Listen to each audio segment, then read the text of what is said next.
Bueno, pues vamos a ir con el primer ponente virtual. Espero que no tengamos problemas, porque, bueno, decidimos que la cata fuera semipresencial. Yo creo que lo veníamos conversando antes de empezar. La virtualidad nos ha traído el COVID, pero sí que es verdad que la presencialidad es algo que hace crecer los proyectos, sobre todo de innovación. Las conversaciones son las que se mantienen. Entonces, bueno, aunque tengamos a casi 40 personas fuera de esta sala escuchándonos, pues lo que pretendo y mi objetivo sería que, bueno, pues que entre todos mantuvierais un contacto a posteriori. Y bueno, ese es el objetivo, ¿no? El que vais a estar escuchando diferentes presentaciones, diferentes ponentes relacionados con el ámbito, la consultoría, con el ámbito de la empresa innovadora y con investigadores también de la universidad. Bueno, pues vamos allá. Es el turno de Carlos Llorca Quevedo, viene en representación de Everis. Y bueno, su tema es turismo versus COVID-19. ¿Qué tal, Carlos? ¿Cómo estás? Muy buenos días. ¿Cómo estáis? ¿Me oís bien? Perfecto, muy bien. Ok. Vale, pues vamos a ver un momentito. Vale, ya en principio ya estoy compartiendo. Yo creo que ya lo veis, ¿no? Perfecto, sí. Vale, pues nada, antes de nada agradecer a Fundeum, al Ayuntamiento de Alicante y a la Agencia Valenciana de Innovación, pues bueno, permitirnos participar en esta cata de innovación, sobre todo hacerlo desde casa, ¿no? Desde Valencia. Con las complicaciones que esto puede llegar a tener, esperemos que salga todo bien, bueno, pues es lo que tiene. Yo lo que sí les prometo es que no voy en pijama, por lo menos la parte de arriba no es pijama, ¿vale? Entonces, también tengo 15 minutos, voy a ponerme además también por aquí la cuenta para tenerla clara, ¿vale? Y es complicado, ¿vale? Al final, lo que me propongo con el título, ¿no? Compra Pública de Innovación, Turismo versus COVID-19 es complicado. Exponer en 15 minutos el binomio propio de turismo y CPI, pero además es más complicado cuando introducimos la variable que estamos obligados ya a introducirla de la pandemia, ¿no? Del COVID. Pero aún así creo que será interesante, ¿no? Plantear o ver esos retos que, como comentaba Mari Carmen Sánchez, se plantean ahora mismo en el sector del turismo por las complicaciones del COVID y cómo a través de la compra pública de innovación pues puede llegar a desarrollarse, ¿no? Y aquí Everis como consultora, pues bueno, siempre hemos tenido mucho mimo por la compra pública de innovación. De hecho, yo soy de los que la llamaba compra pública innovadora, porque hace unos años cuando empezamos a trabajar y, bueno, acompañamos a empresas y administraciones públicas en todo el ciclo de vida de su relación con la compra pública de innovación, desde la formación o la generación de estos mapas de demanda temprana hasta, pues bueno, toda la fase de desarrollo. Incluso nosotros mismos en algunos proyectos europeos pues estamos colaborando o estamos desarrollando ese tipo de proyectos. Vale, pues bueno, a estas alturas, hablar del impacto que tiene el COVID-19 es tan obvio como inevitable, ¿vale? Entonces he querido recoger un poco también en esta primera slide, pues el impacto que tiene, ¿no? Ahora mismo la economía mundial, pues si os fijáis y lo podéis ver bien, si lo comparamos la actual crisis con otras crisis del pasado, pues bueno, la verdad es que llama la atención lo condensado, pero lo profundo que tiene el impacto. Y no solo eso, ¿no? Que también afecta tanto a la caída económica de muchos mercados bursátiles, pero también al empleado, ¿no? A la capacidad de empleabilidad que cae y que se merma en cada uno de los sectores. Pero bueno, las caídas por cada sector no han afectado a cada una de la misma manera. Podemos, en este análisis, se puede ver que incluso algunas han salido, o sea, no me gusta decir beneficiadas, pero sí que han aprovechado la situación, pues bueno, para potenciar un poco su catálogo de servicios, como puede ser, por ejemplo, todo el tema de Pharma, ¿no? Por ese papel estratégico que tiene en la solución de la estrategia. Sin embargo, vale la pena que nos centremos en todo lo relacionado con el turismo, ya sean los propios servicios o, sobre todo, la actividad de las aerolíneas. Cómo han caído drásticamente y dramáticamente pues bueno, con el cierre de las fronteras, restricciones de movimiento, además de, pues bueno, el propio miedo del cliente natural, que es el viajero, y la inseguridad, pues bueno, ante ese bloqueo. Y es en este sector turístico donde aparece este escenario sin precedentes hasta ahora, ¿vale? Es una situación única, como lo que hemos vivido prácticamente todos.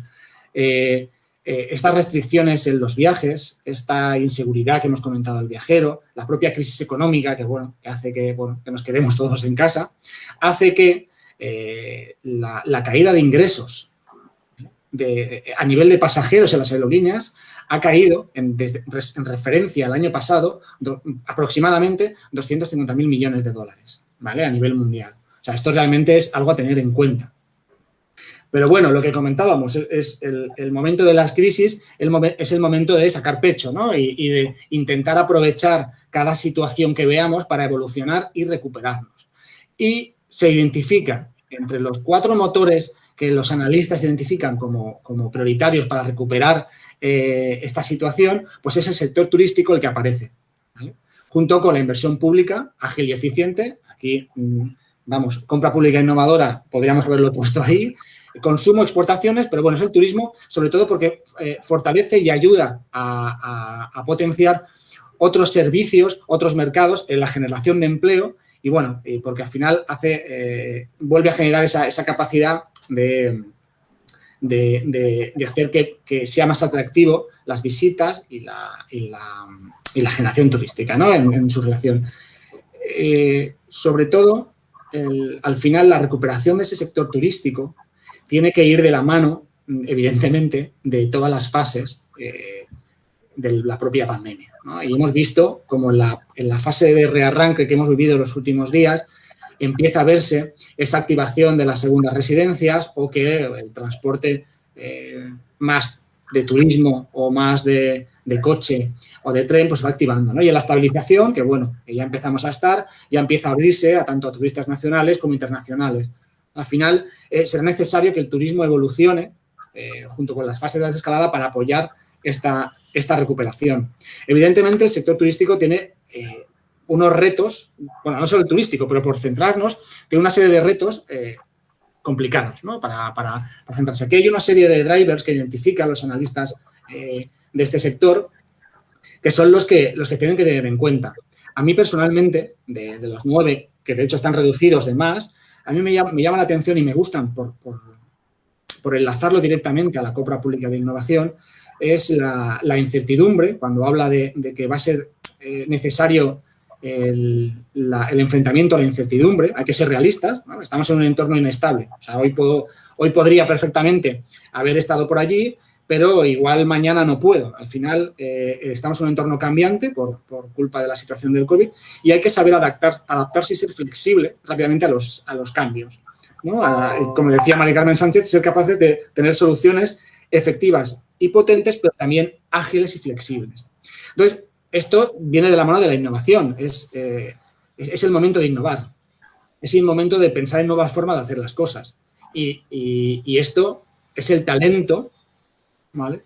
Es la capacidad de pensar en cómo hacer las cosas distinto, el que aprovecharlo, ¿no? Esa rama del talento y, evidentemente, las nuevas tecnologías, como la realidad digital que ya estábamos viviendo, la transformación digital que hasta ahora era eje y punta de lanza de muchas de las compañías. Yo creo que se está transformando no en la transformación digital, porque al final el propio nombre de transformación viene de la mano de una decisión. Yo decido si me transformo digitalmente o no. Yo creo que ahora va de la mano de la evolución digital. O sea, la evolución ya no prima que tú lo decidas. Estás obligado a hacerlo y a adaptarte por la situación, ¿no? Y aquí me permitiréis que eche de la mano de Domènec Biosca, el presidente de la Asociación de Directivos y Expertos en Empresas Turísticas, que hace unos días, el pasado mayo, en una webinar que se hablaba también de temas de COVID, de turismo, pues bueno, utilizaba un acrónimo que me parece muy interesante y que pega muchísimo con lo que estamos hablando nosotros del COVID, ¿no? En el que al final nos estamos enfrentando a cambios totalmente obligados, o sea, no hay forma de decirles que no, muy rápidos, muy veloces, que impactan en todos los ámbitos y además de forma dramática, ¿no? Entonces, yo creo que es interesante porque resume realmente la situación actual. Esto lo que nos deja es en que tenemos que empezar a plantearnos una serie de retos, ¿no? Retos en el ámbito turístico, que también lo compartirán en muchos sitios, en otros muchos sectores. Pero estos retos al final vienen sobre todo a ganarnos la confianza, sobre todo del usuario, que demanda información, que demanda atención y que demanda seguridad, ¿vale? ¿Y esto cómo lo podemos solventar? A través de las soluciones, sobre todo tecnológicas, por ejemplo, aplicando nuevas interfaces o nuevas herramientas, como por ejemplo los chatbots, como por ejemplo la inteligencia artificial predictiva, ¿vale? Para que se dé esa atención necesaria y segura y también se motive al propio viajero a tomar esa decisión, ¿vale? También se ponen en marcha nuevos procedimientos, ¿vale? Para llamar la atención del ciudadano, que van a tener mucho volumen, que va a hacer falta mucha trazabilidad para poder adaptarla y gestionarla en nuestros propios gestores de expediente, por ejemplo, de los ayuntamientos. Entonces, para eso hay soluciones tecnológicas que se pueden centrar en desarrollos basados en el low code, como desarrollo ágil, o en la automatización de tareas, por ejemplo, con la tecnología de RPA.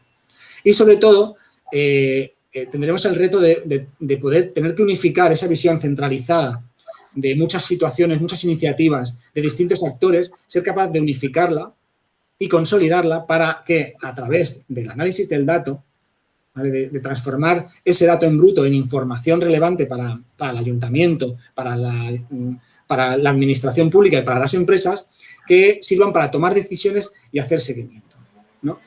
Justo en este caso, como dos ejemplos de caso de éxito que hemos desarrollado y ayudado desde Everis, me gustan estos dos casos, ¿vale? Para la Agencia Catalana de Turismo, al final ellos necesitaban plantearse la situación a futuro mediante el desarrollo de un modelo predictivo de escenarios de post-COVID para el tema turístico.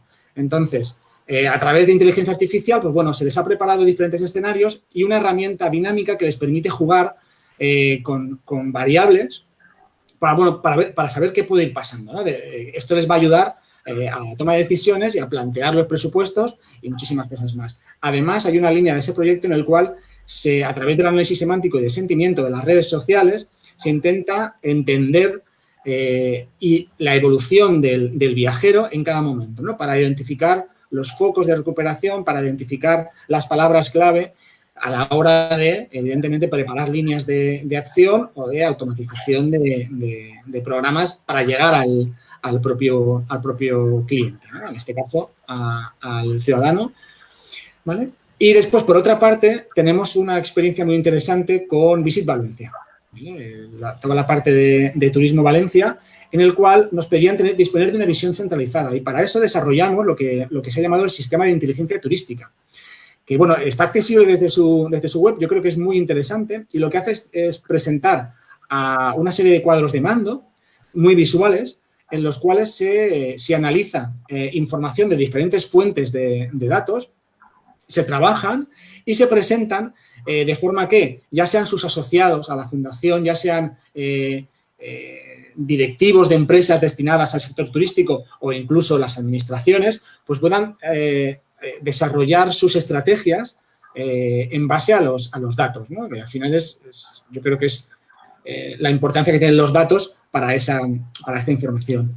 Entonces, tenemos el problema del COVID, tenemos también la tecnología como herramienta para solventar esos retos, pero la innovación es clave, ¿vale? ¿Por qué? Porque necesitamos pensar más allá y es ahí donde la compra pública innovadora, como bien ha desarrollado Rafa y ha explicado lo que realmente es la definición, ¿no? Que nos va a servir la compra pública innovadora para apoyar ese desarrollo de soluciones innovadoras, ¿vale? Y cuando hablábamos de la hélice, la triple hélice, ¿no?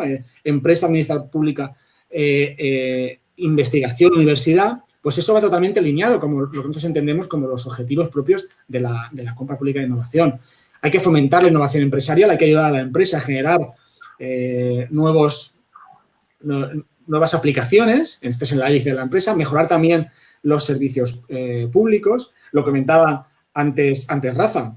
Hablaba que de las administraciones públicas tienen que ser más eficientes y conectadas al ciudadano. Esta hélice va a ayudar a incorporar esos servicios innovadores para conseguirlo. Y siempre impulsado por toda la innovación, la investigación, las universidades, en el impulso también de la internalización. Al final, si queremos profundizar un poquito en el proceso de la propia compra pública de innovación, evidentemente de esto podríamos hablar durante horas, pero bueno, simplemente para que entendamos las 4 fases en las cuales se basa todo esto. Primero, en la identificación de necesidades, ¿no? Identificar a través de reuniones de trabajo, a través del mapa de demanda temprana y definir esos requisitos que necesita la solución que quieres para solventar tu situación, ¿no? Identificar también los actores relevantes. ¿Por qué? Porque en una segunda fase vas a intentar involucrar a esos actores, analizar el mercado mediante la consulta preliminar para entenderlo, porque muchas veces la administración no tiene por qué saber cómo solventar ese problema y es a través de una consulta preliminar donde conoce el mercado. Una vez conoce el mercado, lo que tiene que hacer es arrancar con las necesidades obtenidas de las otras fases, decidir qué procedimiento o qué tipología o qué figura de la compra pública de innovación decide y empezará a desarrollar el pliego, ¿no? Definir los derechos de propiedad intelectual y demás. Y siempre una parte que no debe olvidarse es el seguimiento, ¿no? Al final es una fase que posiblemente sea muy larga, en la que hay que realizar controles de validación de la situación, evaluar resultados de cara a mitigar posibles riesgos, ¿vale? Muy enlazado con lo que comentaba Rafa Lafont a nivel de las figuras de Asociación para la Innovación, Compra Pública Precomercial y Compra Pública Tecnología Innovadora, pues bueno, al final para saber hacia dónde tenemos que ir hay que hacerse una serie de preguntas, ¿vale? Ya lo ha adelantado él. Primero tenemos que saber si tenemos suficiente conocimiento en el mercado para definir lo que necesita nuestra solución, ¿vale? Si no lo tiene, hay que irse a una consulta preliminar del mercado, pero si lo tiene, hay que preguntarse si es necesario hacer un procedimiento o un proceso de I+D antes de contratarlo, ¿vale? Y así, si es necesario hacerlo, dependerá de si queremos adquirir ese producto o si queremos quedarnos con el prototipo cuando nos vayamos hacia un modelo de asociación para la innovación o una compra pública precomercial. Y en el otro lado, si realmente no es necesario ese I+D, si sí que existe un producto similar en prototipado o a lo mejor que necesita de poco desarrollo para poder desarrollar esas prescripciones, pues nos iremos a la figura de la compra pública de tecnología innovadora, ¿vale? Bueno, aquí repasábamos las opciones, veíamos algunos puntos a favor, unos puntos distintos. Al final, para la asociación de la innovación es un procedimiento específico, se divide en varias fases, sobre todo una para identificar y generar la innovación y la otra para comprar lo que sería el producto, el servicio y demás.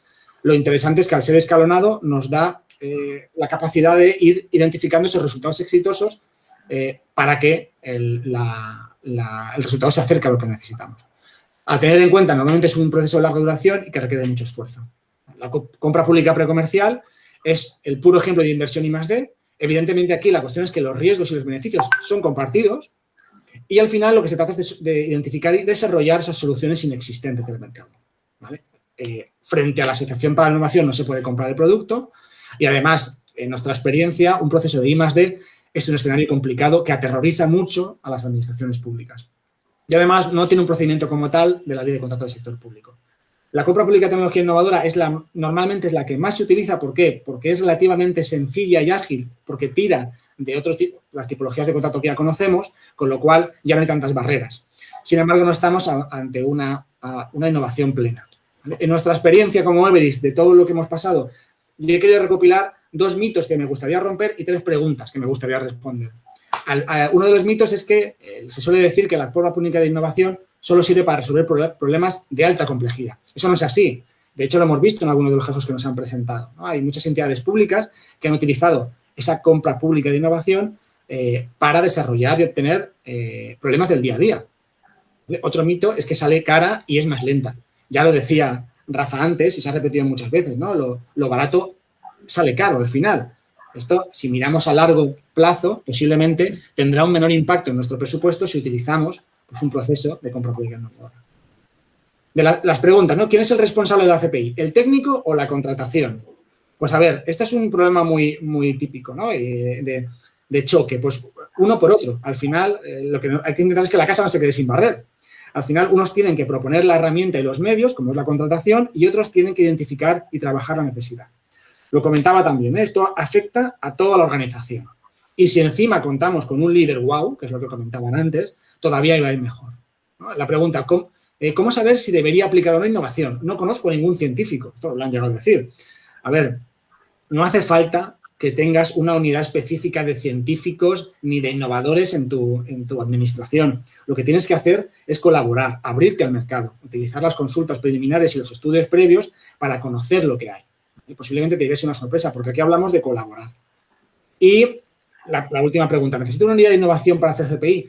Es recomendable, evidentemente, es recomendable hacerlo, pero no es obligatoria. Desde nuestro punto de vista como empresa, lo que es obligatorio es disponer de una estrategia, ¿vale? Esa estrategia te va a dar los pasos necesarios y con esta primera experiencia llegará a lo segundo. Con una buena estrategia en la cual hay que incluir esta innovación, posiblemente llegue la propia innovación. Como conclusión, creo que me paso un poquito, desde nuestro punto de vista. A ver, esto no es tan complejo, pero tiene sus dificultades. Pero hay que ser valiente, hay que tomárselo con seguridad, con confianza y ser valiente, ¿sí?